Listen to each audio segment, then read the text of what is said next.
History is a clock that people use to tell their political and cultural time of day.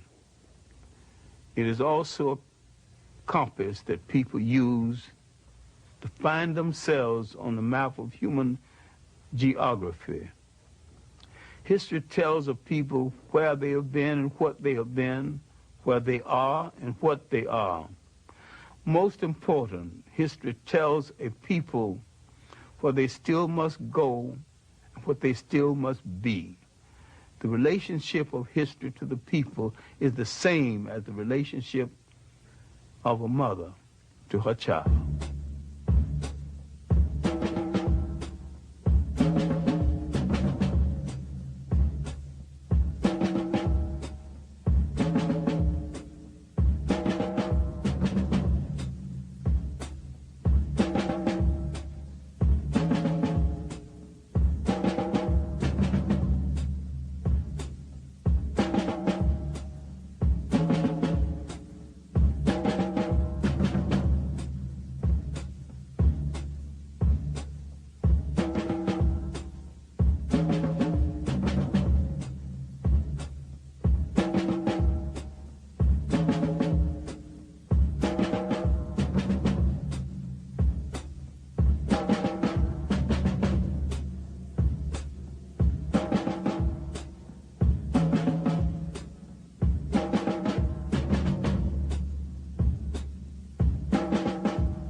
How do you describe a legend?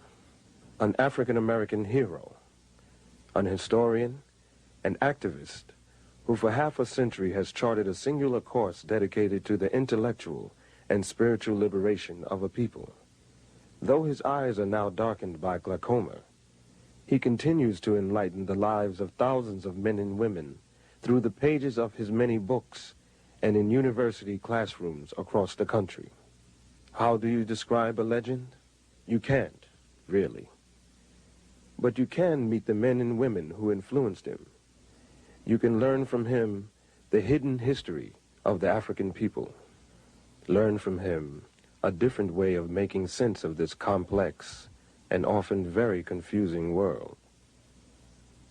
And you can let Dr. John Henrik Clarke tell his own extraordinary story in his own soulful style.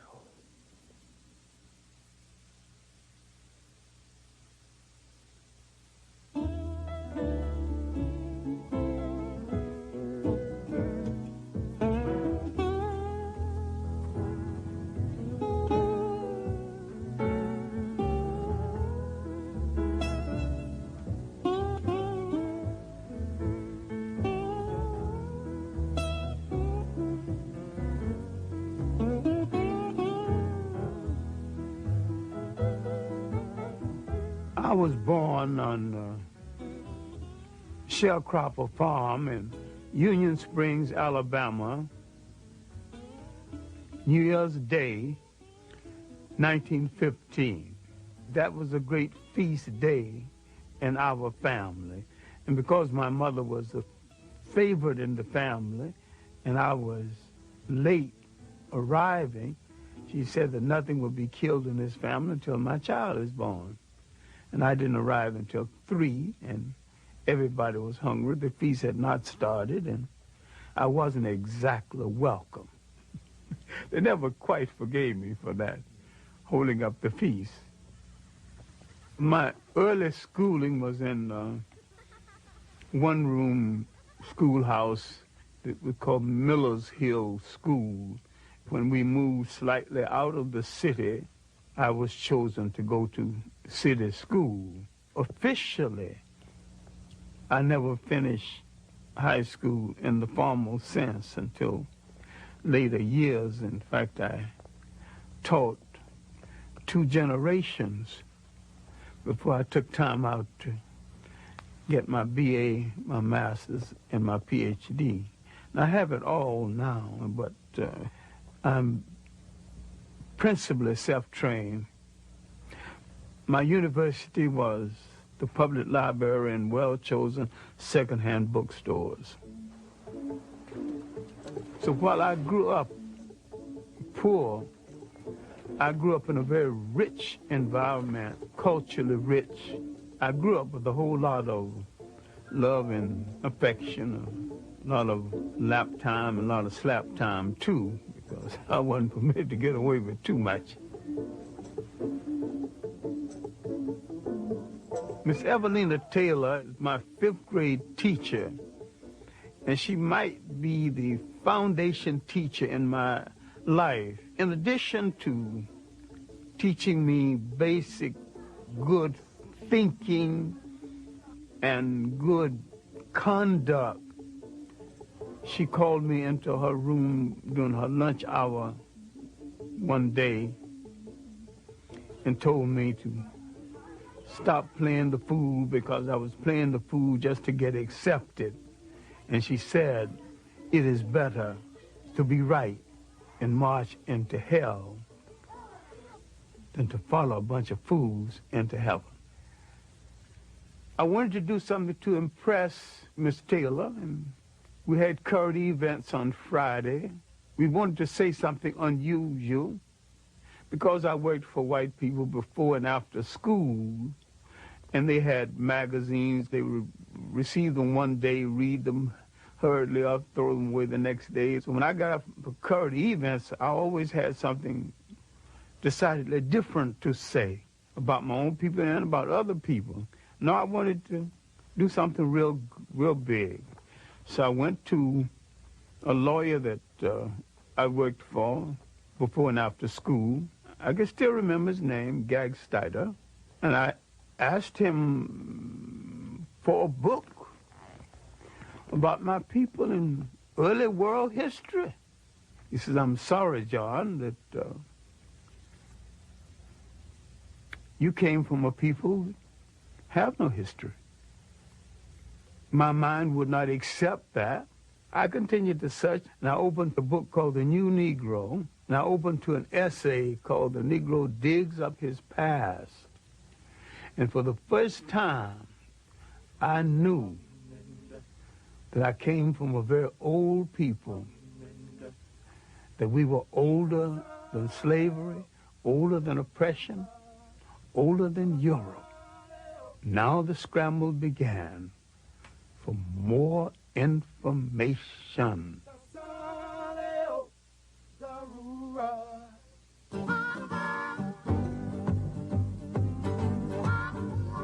During the disaster years of the Great Depression, Americans in huge numbers take to the rails. They don't take Pullman cars or day coaches. They stow away on the freights, riding the rails in search of the opportunity to create a better life. John Henrik Clarke wrote them. Out of the South first, briefly to Chicago, and then on to New York City. I had a dream. I thought that because I'd had some success in writing local plays, writing lyrics for songs for local plays, and that I could go write professionally. It was a dream. It was a fantasy. I was pursuing this fantasy. At 18, you can pursue all kinds of fantasies. In the shadow of Manhattan's towering skyscrapers lies black, sprawling Harlem, greatest Negro metropolis in the world. My impressions of the Harlem community, in the first place, it was a clean community. It was an orderly community. It was a safe community. It was a community with its customs that we have forgotten now. Street-speaking customs, strolling customs, social customs. There was a time when 7th Avenue, now Adam Powell Boulevard, was the street of choice. And you did not walk down 7th Avenue on Saturday or Sunday without a coat and a tie. There was a custom of getting your lady in your long good suit and walking down 7th Avenue to show her off. You would walk 15 blocks. Sometime when you had $1 or so to spend, you would take on the 5th Avenue open bus all the way down to New York University and all the way back. And she was satisfied, and the whole evening you hadn't spent $1. A lot of times you didn't have one. They sure don't make ladies like that anymore. There was a time there were 3 functioning vaudeville theaters in Harlem, all well patronized. The Lafayette, Harlem Opera House, and the Apollo. The old Lincoln Theater, now a church, used to be a legitimate theater where the plays downtown would be brought uptown played with a black cast. Silence, show my pitch. And that was our Broadway. I got involved with the communists and the socialists and other radicals, and began to read literature on the Russia of that day and to see movies about Russia. I was never a member of the Communist or the Socialist Party. I was active briefly in the Young Communist League. We were looking for a way out of the condition in which we lived. And they opened doors for us and gave us a platform we otherwise did not have.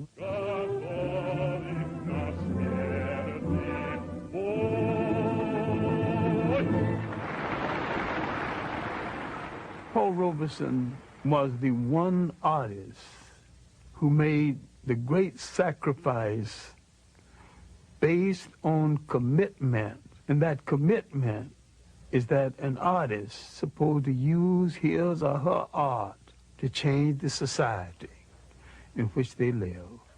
W.E.B. Du Bois is our greatest single intellect we produced in the whole of the Western world. And he's not just a black American intellect. He is an American intellect equal to any. W.E.B. Du Bois, Paul Robeson, the party came closest to what those men wanted to stand for in the world was a fair deal for the working people of the world. We would examine it later to our sorrow.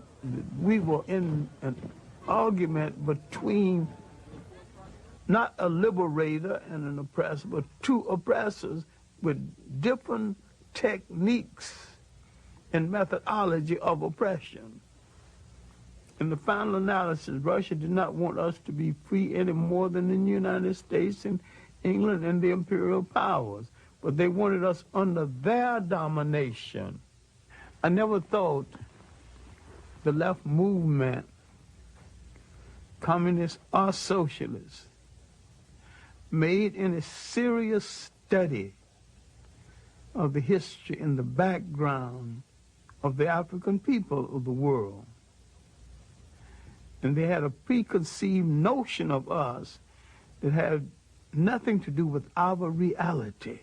And these African communal societies, where each got according to his needs, were not copied from Europe because they existed before there was a Europe. In these societies, based on the concept of the family and the community, everyone in the society had a responsibility. And in these societies, there was no word for jail because no one had ever gone to one. No word for orphanage because no one had ever thrown away any children. No word for old people's home because no one had ever thrown away grandma and grandpa. And while I had some admiration for the conclusion of Karl Marx, I dare to say he was a political opportunist and a Johnny-come-lately because he was rehashing something that was in the world before the first European wore a shoe or lived in a house that had a window. During my early years in Harlem in the 30s, my writing consisted mainly of poetry, short stories, and little essays on aspects of history. The Harlem Renaissance writers, of course, influenced me. I knew Claude McKay.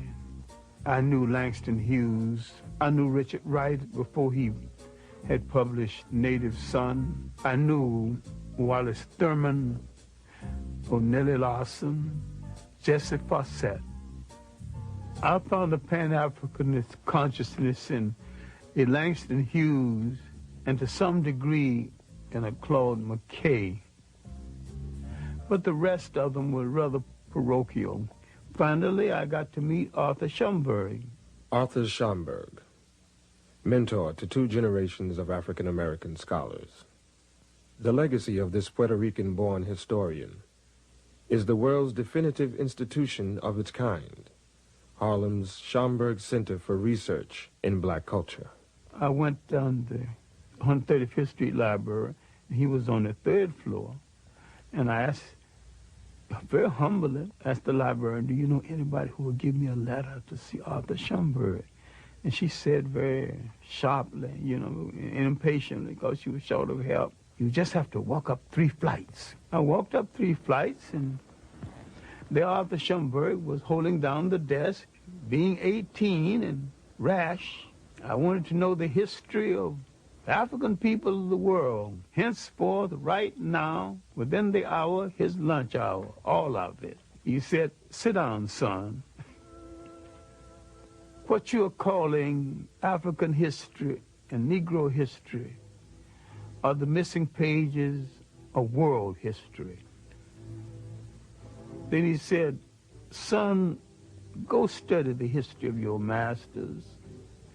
Go study the history of the people who enslaved you and find out why they found it a necessity to remove an entire people from the respectful commentary of the history of the world. Well, my earliest impressions of them was a people in power who intended to stay in power, and I began to wonder why they had so much and other people had so little, and why everybody I knew worked harder than they. Who made this arrangement? I studied European history and world history. Now, when I went back to Schomburg with some knowledge of background of European history, now he began to show me how to study African history. Arthur Schomburg taught me the interrelationship of African history to world history.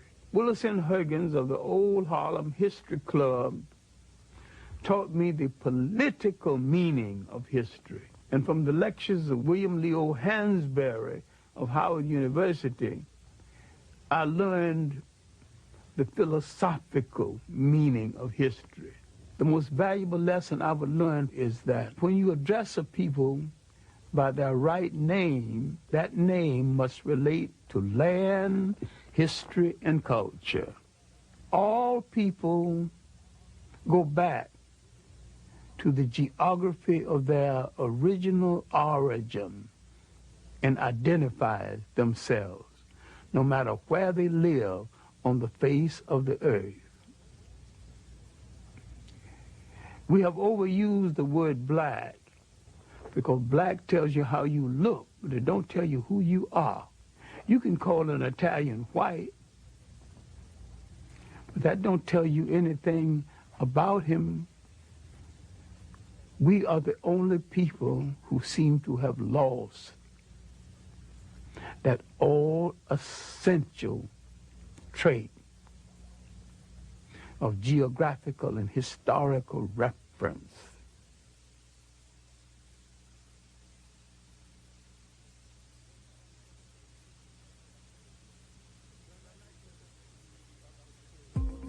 Around 1933 up until 1934, 1935, Harlem's main activity was how to make Harlem a congressional district so that Harlem could elect its own congressman. Adam Powell was just began to show his weight. We were fighting to get jobs on 125th Street, fighting to get jobs in our own neighborhood. I admire Adam with all of his faults.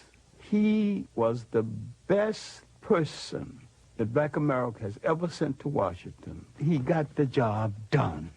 When he went to Washington the first time, they told Mr. Powell that we don't accept blacks in the congressional dining room. And Adam smiled and said, well, you don't accept them. Well, that's your custom.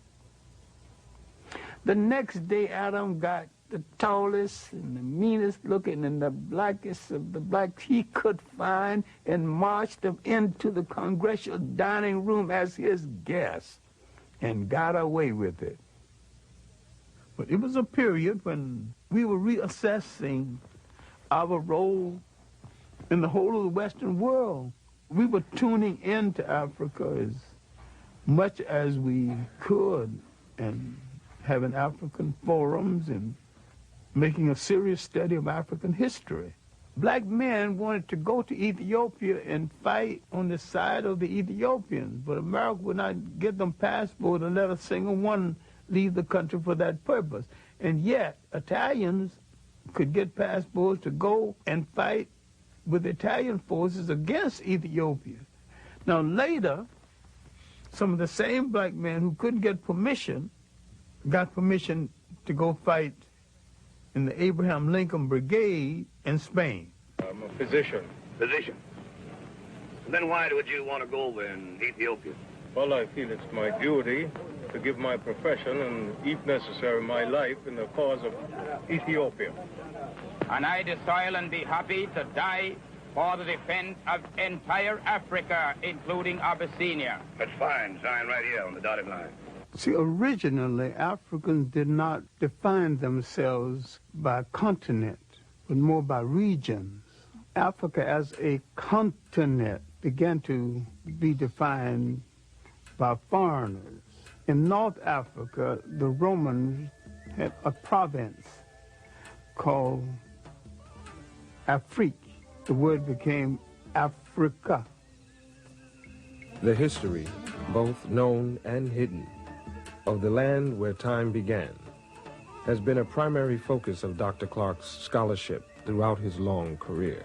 The concept of social order, the concept of an organized society came out of Nile Valley civilization before there was any other society that has been known to man functioning any other place in the world. The significance of Nile Valley civilization is that it was that civilization that set a standard of performance untouched by the other civilizations of the world. And people are reluctant to give an African credit for a creation that happened in Africa. They also forget that the Nile Valley stretches 4,000 miles into the physical body of Africa, and that it was the world's first cultural highway. For centuries, Eurocentric scholars had rejected the idea that the mighty Egyptian empire was in fact created and maintained by black Africans. The concept that Western civilization was the product of non-white intelligence, imagination, technology, and spirituality was unacceptable, both psychologically and politically. A brilliant Senegalese scholar and scientist would shake, and many say topple, the very foundation of that conventional wisdom. His name was Sheikh Anta Diop. His research was brought to the attention of the English-speaking world through the efforts of his longtime colleague and friend. I was wondering why his books had never been published in the United States. He said there was no publisher's interest in his books. And so it took me 7 years to interest the publisher in the books of Sheikh Anta Diop. Diop's disciples refer to him as the Pharaoh of the Upper Nile. You must be strong enough and serene enough de voir les faits historiques to see the historical facts et de les interpréter and correctement. to interpret them.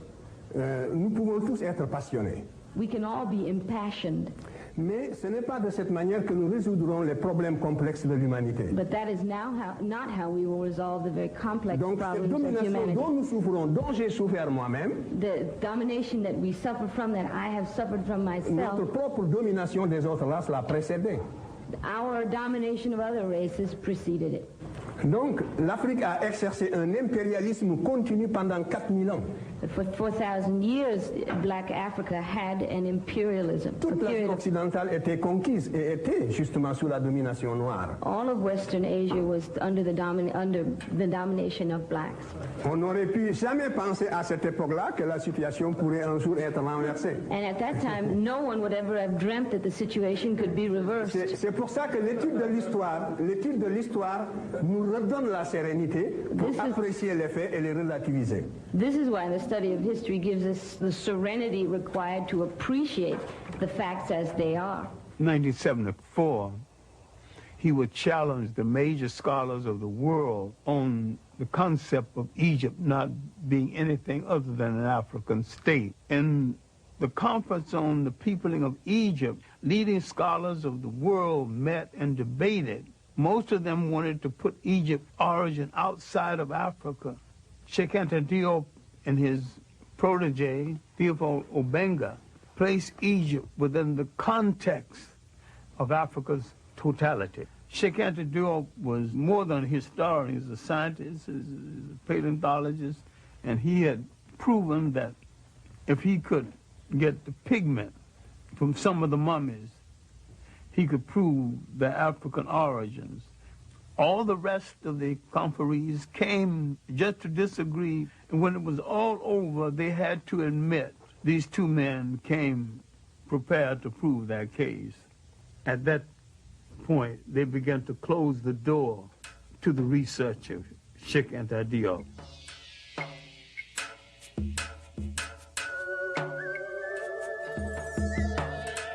From the first dynasty to the invasion of Nile Valley, that was the first golden age. And from third dynasty came the great multi-genius Imhotep, the real father of medicine, who lived 1,800 years before the Greek who's called the father of medicine. When we read the biography of the Greek, he says, I am a child of Imhotep. And from the 18th dynasty came the world's great social reformer and maybe one of the world's first deities, Akhenaten. He thought so much of life he would not crush a flower. He outlawed warfare. Spirituality was a part of the total life of the people. Before the coming of the Europeans, the African was very religious. The step pyramid was originally built with a temple at the top where you can go up and pray. This relates not just to the glorification of a pharaoh, but the spiritual outpouring of a people. This is what made the civilization of the Nile so great. At the same time that Egypt was in its 24th dynasty, Europe was just emerging from its pre-literate past. The first show of European intelligence was a book called the Odyssey and the Iliad. That's about 850 BC. Where is Egypt 850 BC? Egypt is old and tired and has gone through 24 dynasties. It is on the eve of its last great dynasty that will come from the pharaohs in the south. And the Europeans have just written a book of folklore. Just south of Egypt lies another highly evolved black society, the Nubians. Their civilization thrived for some 3,000 years. I call the 25th dynasty the one dynasty from the south that moved up north and to tell their cousins, the Egyptians, how to rule a nation one more time. In the great show of history, this was Africa's last walk in the sun. It was a great and mighty walk. That walk had lasted 10,000 years. Now it's coming to an end. Europe is just being born. The very word Europe is not even being used.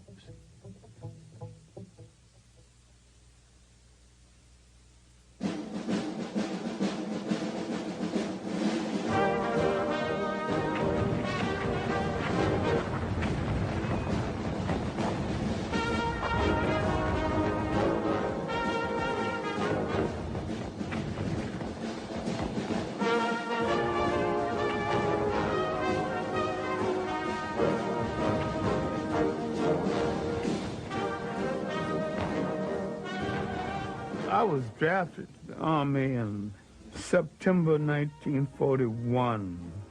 I can say with certainty I was probably one of the best clerks, one of the worst soldiers the Army ever had. I couldn't shoot, didn't like the hot sun, didn't like to go on those all-night trips, but I was a wizard of administration. I made sure my men got what was due to them as soldiers and men. Not as black men, but as soldiers and men. After I returned from the Army, it was not so much as finding myself again as a Pan-Africanist, but redefining myself as a Pan-Africanist. Remember, we had participated in a war that we were cynical about in the first place, and having participated in this war on a Jim Crow basis, getting out of the war, and there wasn't the employment that we had hoped would be there, I began to think more and more about the fact that African people would have to depend on themselves. Pan-Africanism would be perceived as a way to end African dependence on colonial masters, a way to create free and independent nations, a way to transfer the continent's immense riches from the hands of invaders into those of the indigenous people of the land. I began to define Pan-Africanism as the building of an African world community, the union of African people in different parts of the world, the African population in India and the Pacific Islands, the African population in the Caribbean, and Brazil and South America. And I was looking to the fact that we number 1 billion people on the face of the earth. If you put them all together and they did one thing in unison, even if it was wrong, it might alter the world. Africa has always been and still is the world's richest continent. Africa has always had things other people wanted, thought they couldn't do without, and didn't want to pay for. So therefore, there's always been an excuse to invade Africa. Alexander's invasion was the first purely European invasion of Africa. Everything that had happened in Egypt and in Africa before 332 BC was something that no European had anything to do with. Now we see the beginning of European occupation, and we see it as aggression, not bringing civilization, but destroying civilizations that it did not understand. The uninvited arrival of European armies in the Upper Nile Valley signals the beginning of the end for the highest civilization the world had known. The conquerors, quite literally, changed the complexion of the conquered. Now you're beginning to get a mulatto-sized population that a whole lot of people keep misinterpreting as white. With each one of these invaders came the bastardization of the population based on the fact that for the sake of pleasure, the foreign soldier heads for the female population at a time the male population has been defeated in war. The Greeks' rule didn't last that long before they were challenged. An ambitious and well-dressed bunch of thugs across the ocean, not very educated, but they could fight like hell, called Romans, began to have ambition for the trade in the Mediterranean. Carthage, a powerful black state in North Africa, had imperial ambitions of its own. By the 3rd century BC, its forces had crossed the Mediterranean and established a large province in Spain. The military commander of Carthage had apprehensions about his Roman neighbors and warned his son to keep a watchful eye. Hannibal's father, he would point across the ocean and said, there's some evil people over there. We better bring the war to them before they bring it to us. Hannibal never forget. Hannibal is only 26 when he takes charge of the army.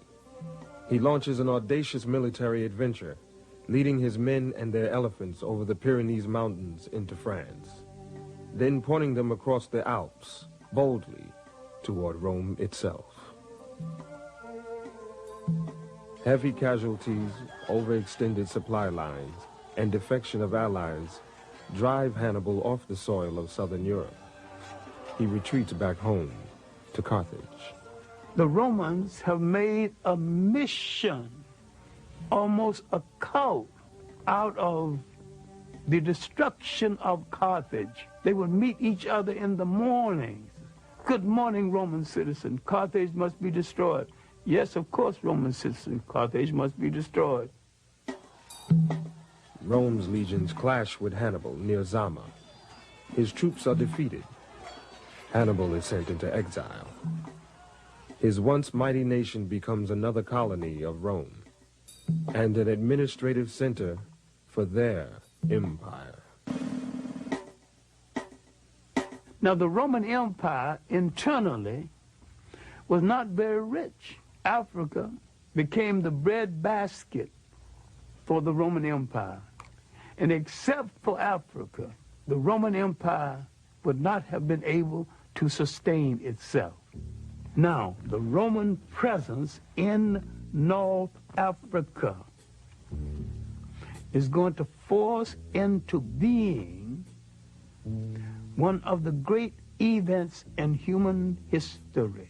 Roman taxation, Roman oppression would cause people to turn to new gods and question old gods, to turn to a story about a God who comes forth to rescue them. Now, they would draw from African folklore the story of the child in the manger. And what am I saying? Later, in retrospect, he was referred to as Jesus Christ. Now, you can argue about the coloration of Christ if you want to, but I can sell that very quick and we can go on to the next subject. Was he a Roman? The answer is no. Was he a Greek? The answer is still no. These were the only European types in that part of the world at the time. If he was neither Roman or Greek, he was one of those other people. And all of those other people were non-European and non-white. And he came from the other people. During that time of Roman dominance, Africans hold high military and administrative posts in the empire. The Romans and the Greeks had no color prejudice comparable to the kind of prejudice we would know later on. Otherwise, why would 3 Africans become emperors of Rome? Why would there be 3 African popes. Finally, Constantine decided to make Christianity the religion of the whole of the Roman Empire. Now we're coming to the critical period when the Roman domination of the church so corrupted the church, the Africans began some disenchantment with the Roman interpretation of Christianity. Constantine calls a council of bishops and priests at a place called Nice. It's the Nicene Conference. It is at this conference that the European created a European concept of Christianity. It was at this conference that they began to take the African saints out of the literature of Christianity. Now the corruption had started. The physical concept of Jesus Christ did not exist. Now, how did it come into existence? Because the Pope commissioned it to come into existence. Michelangelo painted the picture using one of his relatives as model. And that picture, one of the finest pieces of propaganda ever projected in history, has changed the minds of millions of people as who's supposed to represent God, whoever he or she is, and I have no problem with the she. Spirituality is a way of accepting the fact that there is a spiritual force in the universe larger than all of mankind. But someone had to come along and invent a word called God. Then someone had to say of another God, and say, mine is better than yours. And someone had to create faith. Someone said, I have the true faith. Religion is the organization of spirituality into something that became the handmaiden of conquerors. Nearly all religions were brought to people and imposed on people by conquerors and used as the framework to control their minds. My main point here is that if you are the child of God and God is a part of you, then in your imagination, God's supposed to look like you. And when you accept a picture of the deity assigned to you by another people, you become the spiritual prisoners of that other people.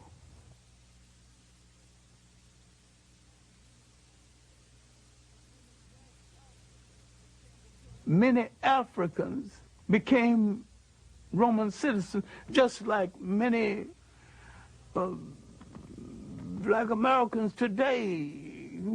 I have nothing to do with Africa. I'm an American. I'm a citizen. I'm an American. There were Africans way back there with that same kind of split personality silliness, not knowing where their ethnic identity belonged. Rome's hold over its far-flung provinces weakens. In North Africa, it faces a new and fierce challenge: Islam. The Arabs, noticing the weakness of the Romans in North Africa, began to court the favor of the Africans. Arabs convinced the local black populations to join in the struggle against a common oppressor. They also convinced many of them to abandon their traditional beliefs and pledge their allegiance to Allah. The Africans assumed that by supporting the Arabs would get the Romans literally off their back. They were right. The Arabs did get the Romans off their back, but the Arabs replaced the Romans on their back. And like most conquerors, they declared war on African culture and African ways of life. The Arab has always been a propagator and a defender of slavery. They've always rationalized slavery based on Islam. I do not think any religion sanctions slavery. And anytime you use a religion to sanction slavery, you're misusing that religion and misusing the word of God. Well, the Christians did it, and the Arabs have done it, and the Hebrews have done it. It's not right in any case. Islamic armies, their ranks dominated by African converts, defeat the Romans and push on to the continent of Europe. In the process, they capture Spain. There, the Africans and Arabs create a rich, cultured, and powerful empire. So powerful, it endures for 500 years. The achievement of the Arabs at this time is they have driven the Europeans out of the Mediterranean. The European now must go back into Europe. They have no empires, no great connections outside of Europe. And because of this, they ultimately would go into a period called the Dark Ages. People are confused because when the European mentioned the Dark Ages for him were not the Dark Ages for other people. Concurrent with his Dark Ages, the African had his third golden age. As Europe suffers, three great kingdoms are emerging in West Africa: Mele, or Mali, Ghana, and Songhai. These were lands of enormous wealth, generated by their control of the trade routes across the Sahara and the abundance of their gold mines. The kingdoms were known for their benevolent governments and their great respect for learning. For a while in history, there was only two great universities: the University of Sankore at Timbuktu and the University of Salamanca in Spain. And the African was solely in charge of the one at Sankore and part in charge of the one at Salamanca. The Arabs had to some degree institutionalized the practice of African slavery. The Europeans internationalized it. In Europe, the wealth amassed from the slave trade makes the Industrial Revolution possible, while laying the foundations of modern capitalism. In the Americas, the traffic in human souls creates a vast African diaspora, millions upon millions of people ripped from their homelands, transported in chains to a distant, hostile world. The European came into Africa as a guest and was treated as a guest. The Africans are unsuspected, political, naive, as some of them still are, because he had nothing against the Europeans and he had never enslaved any Europeans. He just assumed automatically no European would enslave him. He had never dealt with anyone who would enslave the host and the wife who cooked the meal and lie about it. Around 1442, the first slaves would be taken out of West Africa. Spain and Portugal goes to the Pope, the leading arbitrator of that day, the one person in Europe with the greatest authority. The Pope would say to Spain and Portugal, you take the East and you take the West, and you two good Catholic nations start fighting among yourselves. And then the profound statement before departure You are both authorized to reduce to servitude all infidel people. The slave trade now had been sanctioned, and Europeans had been told they need not feel guilty of it because you're doing this to an infidel who is outside of God's grace. England went into the slave trade with a vengeance, led by Captain Hawkins and the good ship Jesus. The ship was called the good ship Jesus.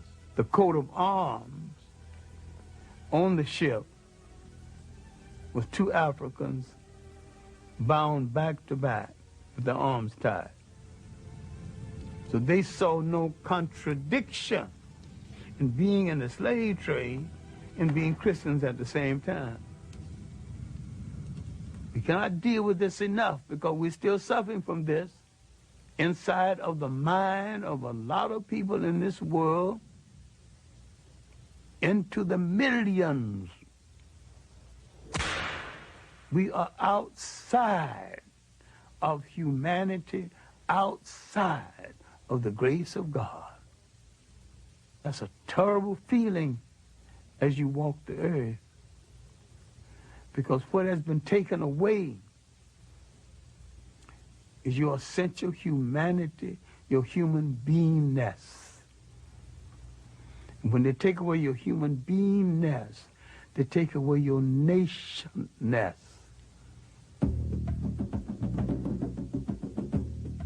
Early in the 19th century, the concept of slavery began to yield to the concept of colonialism, a more sophisticated form of slavery. Slavery as a system became unwieldy, and besides, there's a point where it was saturated. Everybody who wanted a slave had one, who could afford one. The European nations of size that did not have any portion of Africa began to grumble. At the Berlin Conference, 1884 and 1885, the European powers of substance who did not have any part of Africa now were given some parts.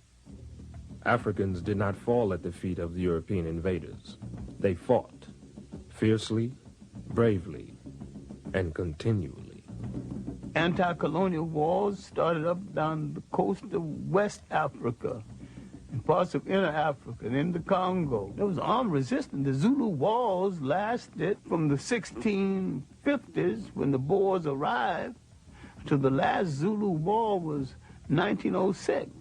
In Ghana, the Ashanti wars lasted from early in the 18th century to the last Ashanti war led by a woman, Ye Asantewa, in 1900. For a while, it looked as though the Europeans would not be able to hold on to the continent. More manpower and more ruthless treatment brought it mainly under their control. By 1884, 1885, and afterward, there was no dispute about who was in charge of Africa, just who was in charge of what part of it.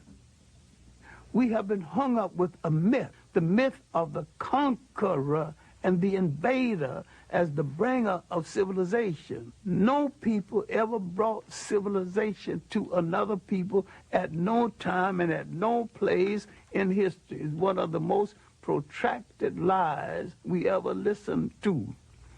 Civilization is the art of being civil. The word civil means being peaceful. And there's nothing peaceful about aggression. Only the slave can abolish slavery. If someone is on your back, you have to bend a little to balance them on your back.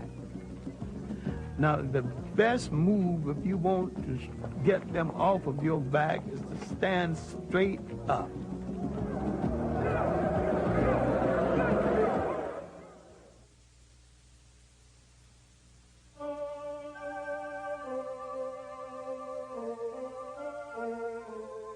There's something about an island, a body of water, bequeaths a special kind of dreamer, because they did not know where they came from in Africa. They dreamed of the whole of it, bring it all together in one piece.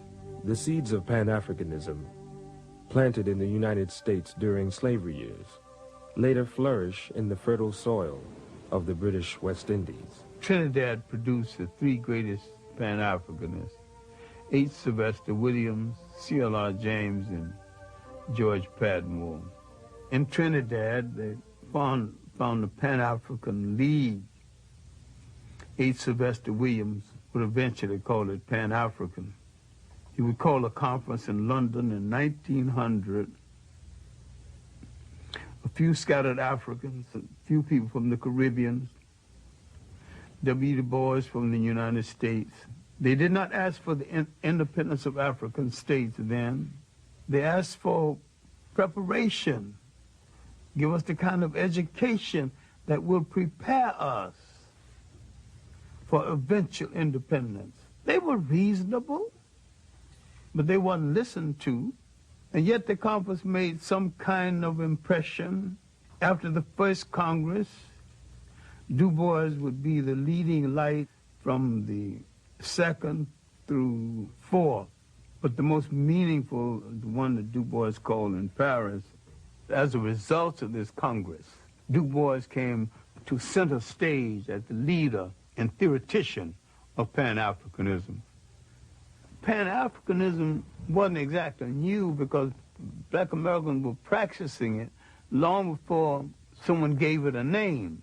The African settlement movement, the movement that settled Liberia, was in form of Pan-African movement. The so-called Negro Convention movement was most a discussion of how you bring the African world together. That whole 19th century was Pan-African thought. Prince Hall, his development of the Black Masonic order that he called the African Lodge. The search for a place in Africa for settlement by Martin Delany and Robert Campbell. 1829, David Walker's appeal to the colored people of the world was basically a Pan-African appeal. All of this, before we come down to the end of the 19th century. The ultimate Pan-Africanist, of course, was the Jamaican Marcus Garvey. Citizens of Africa, I greet you in the name of the Universal Negro Improvement Association and African Communities League of the World. You may ask, what organization is that? It is for me to inform you that the Universal Negro Improvement Association is an organization that seeks to unite into one solid body the 400 million Negroes of the world. It was soon after the end of World War I. The Secretary of War had told the black American soldiers that their lot would not be appreciably changed by virtue of the fact that they fought in the war. There had been an investigation. It was discovered that many of the nurses wouldn't treat black soldiers in the hospital, wouldn't even touch them. Some of them died as a result. So you have these grievances pent up in the veteran coming home. All of this came to a head in 1919 when there were riots all over the United States. That's called the Red Summer. Marcus Garvey could point out, look, they don't want you here. Let's go back home. Let's go to Africa. Go back to Africa. Let's not only go back to Africa, let's go back in our own ships. Now, a whole lot of people who otherwise would not listen, now willing to listen. We hear the cry of France for the Frenchmen, of Germany for the Germans, of Ireland for the Irish, of Japan for the Japanese. We of the Universal Negro Improvement Association are raising the cry of Africa for the Africans, those at home and those abroad. He began to dream the great dream and rescue the mind of millions of black Americans from depression and self-doubt. By 1923, he was in some difficulty with the boats and some of the people he had hired to run the boats. Terrible mismanagement and betrayal. He collected millions of dollars from black Americans to buy these boats, and these boats were old and not as seaworthy as he thought they were. Garvey moved over large territory, maybe too fast, and yet he built the largest movement in Black America before or since. There needs to be a reassessment of Marcus Garvey and his long-reaching effects. He called attention to what slavery and colonialism had taken away. They took away a concept essential to all the people in the world. They took away the concept of state management and state maintenance. Once you are taken from the geography of your origin and forced to live in a state designed by others, you're still the slave to the man who's astute enough to control a container called the state. The cannons of World War II were barely cold when Africans met in Manchester, England. They were prepared to claim that container called the state for themselves. The Pan-African Congress of 1945, now you have the one thing you did not have in the rest of them. You have Caribbean scholars, African-American scholars, not a whole lot, and Africans themselves are now participating. We're not talking about Africa out of the presence of Africa. Now you're talking about Africans with the Africans on the scene. One African being the co-convener of the conference, Kwame Nkrumah. Out of that fifth Pan-African Congress came the mentality, the basic planning to rule and to take over a nation. The others were saying, give us the education. At the fifth Pan-African Congress, they said, we got the education, we got the manpower, we want to rule now. The people of Ghana resisted British rule from the very beginning. In March of 1957, they become the first Africans to win their freedom. Kwame Nkrumah was ready to rule. When I knew Nkrumah in the Harlem History Club days, my impression of him was not as the future head of state, but as an African who's going to go back and make a major contribution to his nation, and he was a committed African.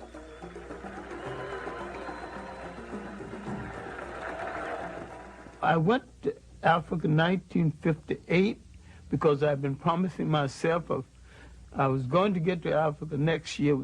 That promise of myself went on for about 5 years before I actually got there. When I got there, all I had was a return ticket. I told an African who had read one of my stories in an African magazine and wrote and got my address.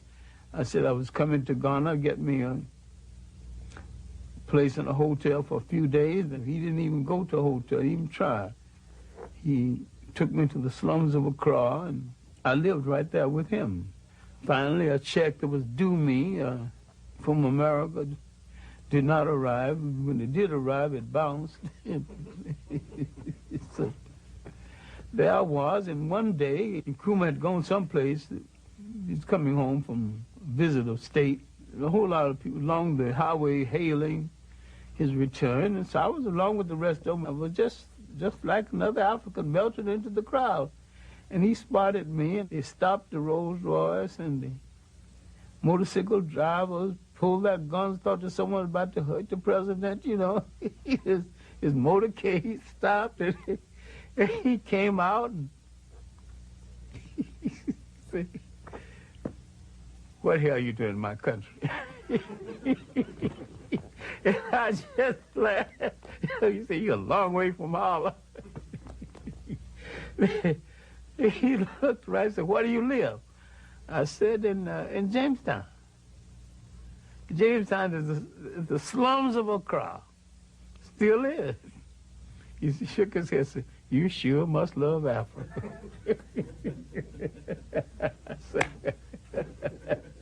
Finally, he headed back to his car, and he turned back to me.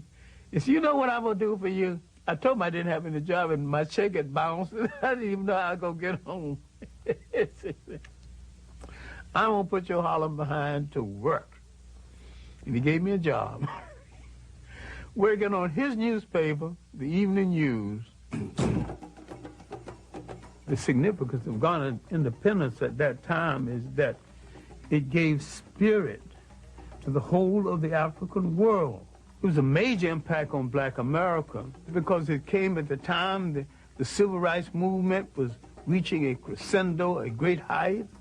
His first vision of Pan-Africanism was the physical unification of Africa. And he said that Ghanaian freedom won't mean anything until the rest of Africa is free. So the spirit of Ghanaian independence would create a light of hope in the rest of Africa.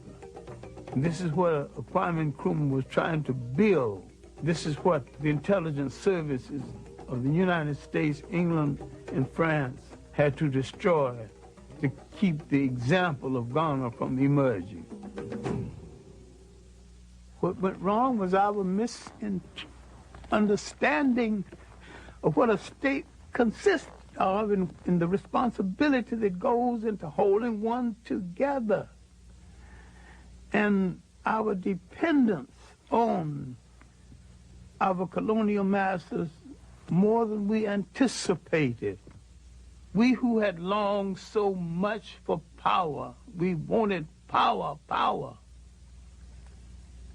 When we got close enough to touch it, we realized we hadn't even decided what we're going to do with it once we get it.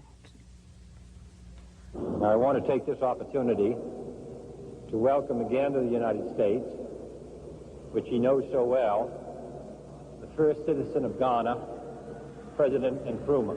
I was in the anti-poverty program in Harlem, and when Nkrumah came and spoke at the United Nations, I got the picture and showed it to them, and I got the speech.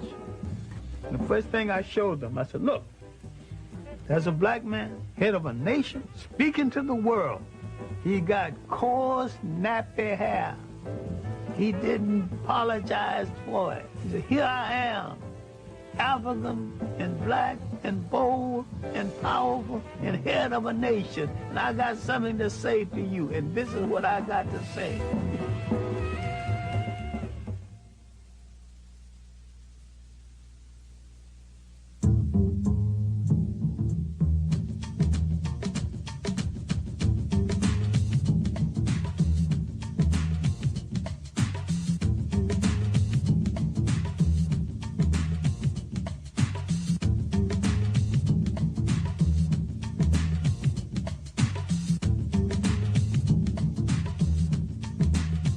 The passive resistance of Gandhi, and we should understand this, was a strategy. I regard myself as a soldier, though a soldier of peace. I received the inspiration to carry on in the nonviolent tradition from Jesus of Nazareth and the operational technique from Mahatma Gandhi. The passive resistance of the civil rights movement was sold as a way of life. A strategy is never a way of life. A strategy is something you use the same as you use an orange. When the juice is gone, you throw it in the garbage can. And Mahatma Gandhi was an East Indian nationalist, but a very skillful politician. And he always had a violent alternative waiting in the wing just in case his nonviolence didn't work. Today marks the beginning of a determined, organized, mobilized campaign to get the right to vote all over this state.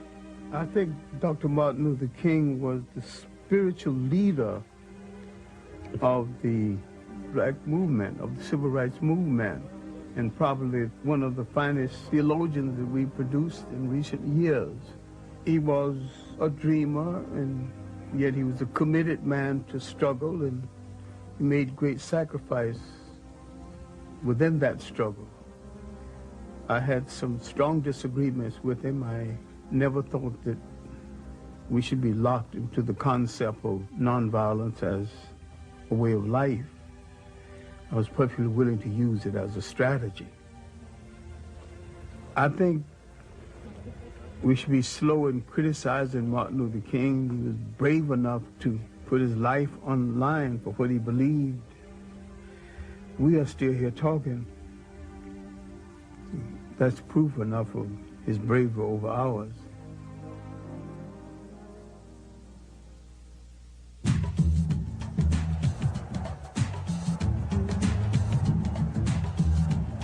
I think the March on Washington was just that.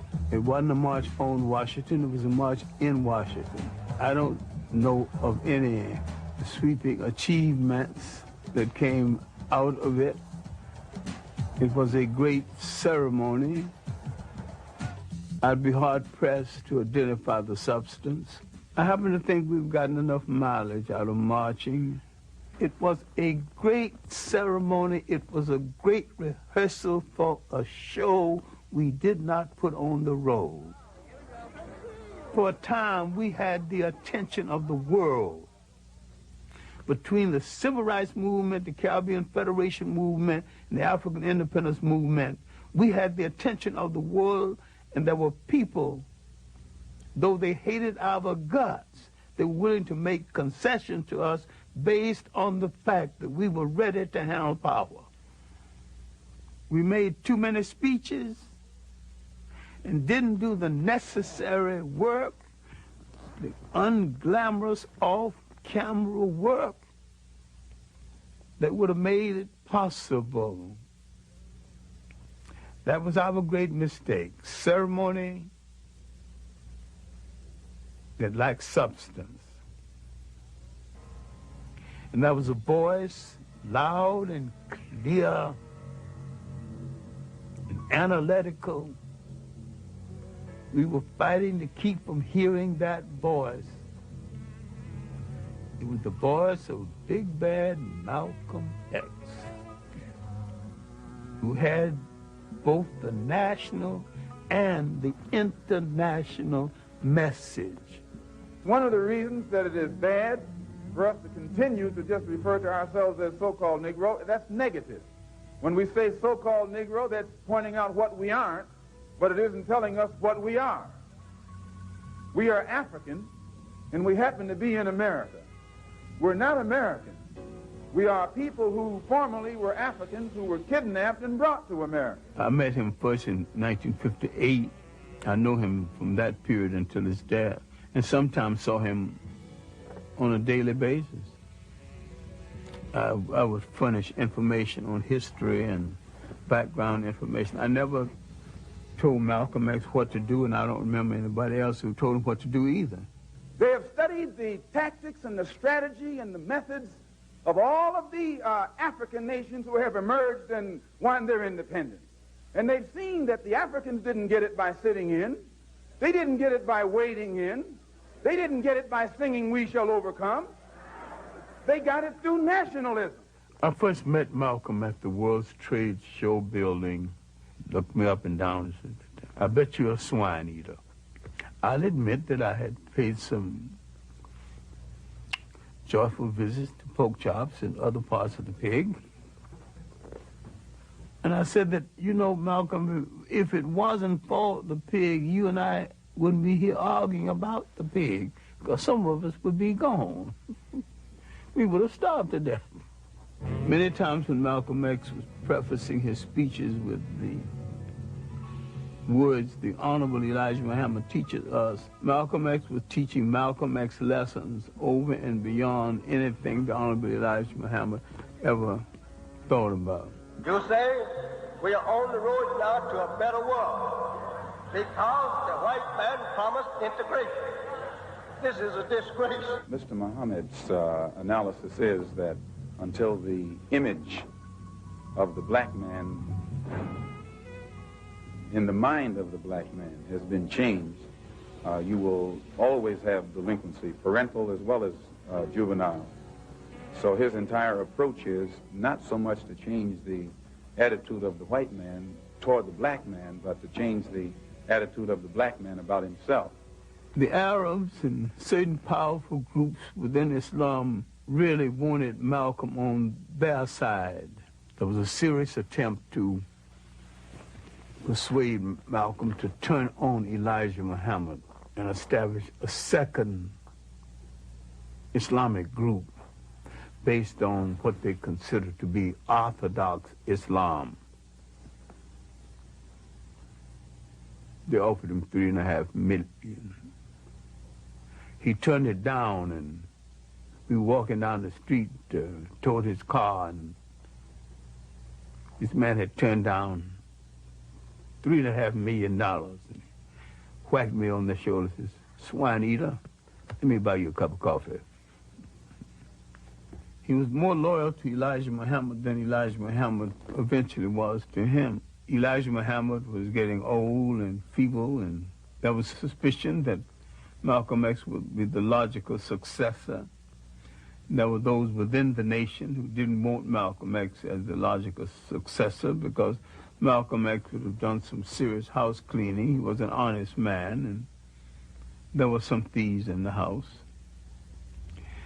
I think his development as a Pan-Africanist came a little later in his life. In the final analysis, he was as good a Pan-Africanist as any of the rest. We have to have the type of understanding of Africa and the type of understanding of our people here in order to build a bridge, a contact, a line of communication between the two.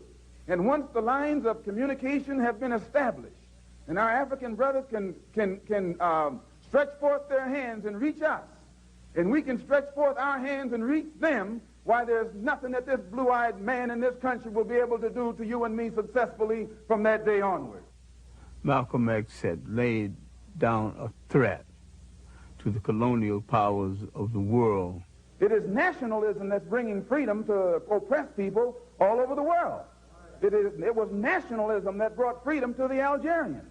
It was nationalism that brought freedom to the Nigerians and to the Ghanaians.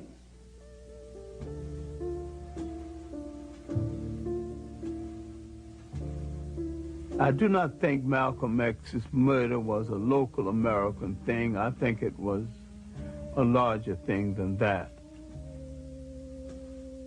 I do not think that Farrakhan had anything directly to do with the murder, but I do think Farrakhan is guilty of creating the attitude and the atmosphere that led to the murder. Without Farrakhan, Malcolm X, I think, still would have been assassinated. We were friends from the day we met until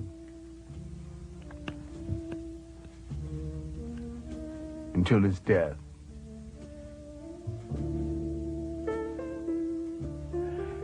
When I got the word of his death, I was in Connecticut. I'd gone up to make a speech in Connecticut, and I was at a Jewish home. Someone announced that he died, and then someone added, dismissing the whole thing, that after all, he was anti-Semitic. I know the man well enough to know that he really didn't hate anybody. He hated certain things people did.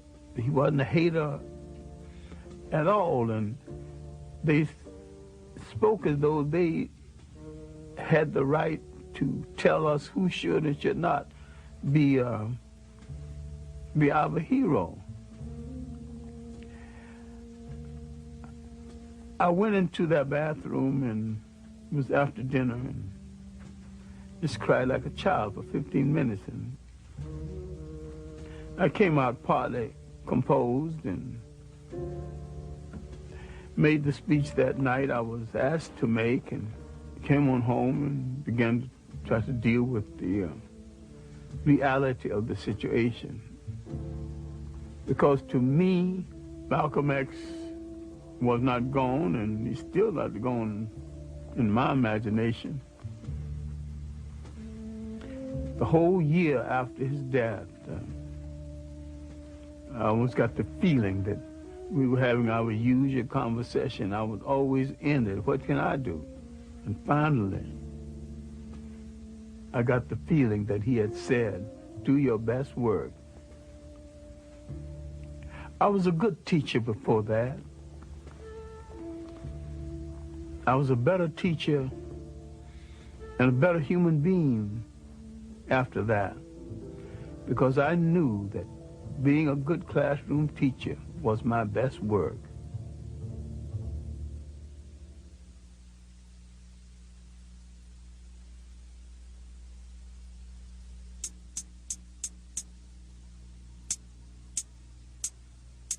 We have to move to a position where we can feel strength and unity amongst each other, from Watts to Harlem, where we won't ever be afraid. And the last thing we have to do is to build a power base so strong in this country that will bring them to their knees every time they mess with us. Individuals do not create rebellions, conditions do. Until they begin to address themselves to those conditions, rebellions will continue and they will escalate. And to fight for our liberation by any means necessary. It was the beginning of the Black Power movement. It was also the Black and Beautiful movement, moving into second gear. I would like to think that wearing the afro, wearing the African clothes was a move toward Africa. To some extent, it was a form of African consciousness, an African awakening. As a result of it, African people were stimulated throughout the world. But what followed the stimulation? What institutions came out of it? What of lasting value came out of it?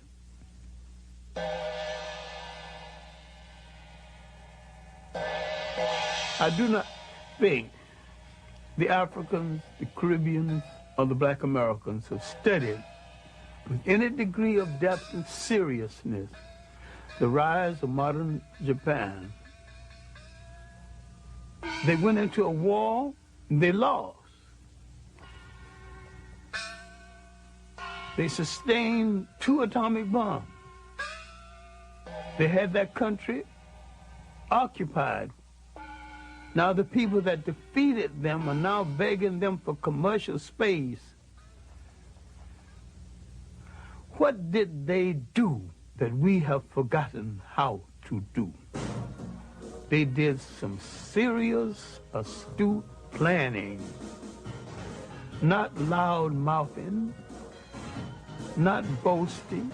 They did not get on the radio or any platform and call anybody any name. But they did what they had to do.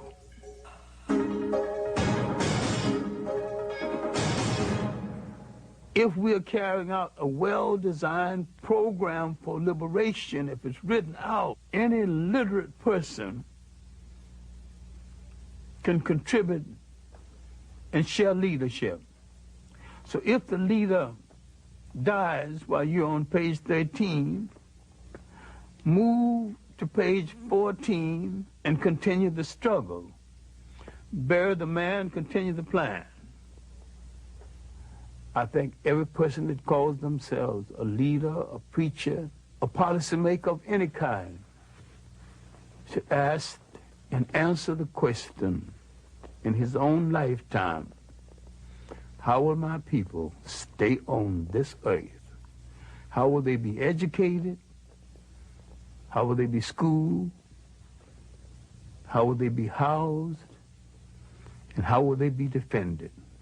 The answer to these questions will create the concept of enduring nationhood, because it creates the concept of enduring responsibility. Good morning! Assalamu alaikum! My dear brothers, black men, strong black men, upright black men, sober black men, together black men, unity black men, freedom black men, justice black men. Welcome to the Million Man March. 1 million black men make their way to the nation's capital. They are answering Minister Louis Farrakhan's call for unity, redemption, and atonement. It's the largest demonstration in American history. Marching is a strategy, and I think we have gotten enough out of the strategy. I think the march is a waste of shoe leather, gas, and energy. I have some serious problems with any kind of march for our liberation that leaves out one half of the mentality of our people, the women. I don't buy the rationale that the women need to stay home and take care of the children, you know. I ain't buying that. If they have no honorable place in your liberation is not worth the fight. Because you can't build no family struggle. You can't have no continuum. You can't even continue your name without that connection. Long live the spirit of the Million Man March. Long live the spirit of the Million Man March. I'm saying there's more to revolution than throwing your fist in the air. There's more to progress than marching. I want to say, my brothers, this is a very pregnant moment. Pregnant with the possibility of tremendous change in our status in America and in the world. We're doing showbiz liberation. And that's not liberation. Today, whether you like it or not, God brought the idea through me. And he didn't bring it through me because my heart was dark with hatred and anti-Semitism. He didn't bring it through me because my heart was dark and I'm filled with hatred for white people and for the human family of the planet. If my heart were that dark, how is the message so bright, the message so clear, the response so magnificent? This march will do more to wash Farrakhan's ego and to project him into the forefront of leadership than anything else. And once he's in the forefront of leadership, where will he lead us? Allahu Akbar! God is great! God is great! Straight to Islam. And yet he will not make a principled statement on the enslavement of Africans in Mauritania and in the Sudan. And there's all kinds of documentation, all kinds of proof. If I have to be a dissenting voice in this, then I'm very pleased that I've got enough integrity to be a dissenting voice and not to care where the chips fall. Many perceive the African-American family as an endangered species. To Dr. Clarke, the family is the soul, the spirit, and the cornerstone of the nation. If the family dies, so does the nation. We're making a whole new way of life out of the artificiality of imitating our oppressor, who's also in trouble with the family. And we grew up in communities where every child was a child of the whole community and could be disciplined and rewarded by anyone in the community. Now we've bought into someone else's sociology. Don't touch that child. Don't you dare spank my child. When formerly, your mother left you alone and said, if they misbehave, you can spank them. We don't have that kind of relationship one to the other anymore. After emancipation, we made a monumental effort to find broken bits and pieces of our families. My own grandmother spent 3 years wandering around Virginia trying to find her first husband, who had been sold to a slave breeding farm in Virginia. But the major thing was we were trying to put families together and to have family connections. Our new mission of liberation is to put strong families together again, because the family is not only the embryo, the beginning of all that we can call civilization, but it's the beginning of all anyone can call a civilization. Because this is the essential network that leads to nation. There's some common sense things we can still be doing. Our communities are miniature nations. We have to control them. Control the real estate in those communities. Control the education in those communities. You cannot write the history of this nation as though it is only a white nation. It's a multicultural nation.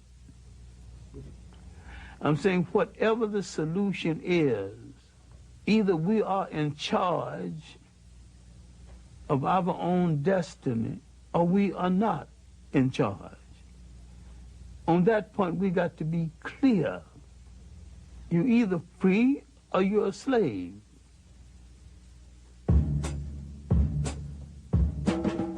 I want people to remember me as a creative classroom teacher. I'm self-educated, and I've read more books than most men see in a lifetime. Fortunately, I still remember the better portions of most of them, but I haven't seen the last of my life or the last of my energy. So I decided if you lose your eyesight, increase your insight. Use what you got and keep on doing the things that give your life meaning and give your life definition. I like for them to remember that I have been consistent. I took certain principle stands in my late teenage. Now at the age of 80, I have not discarded these principle stands. My great overpowering love affair has been the liberation and the maintenance of African people and to restore them to a status that they lost in the world. I think faith has not spared African people for an ideal purpose. If we were put on this earth and we have endured a Holocaust 10 times worse than the one in Europe, then faith has a mission for us. If we gave the world its first humanity, maybe we have the capacity to give the world its next humanity.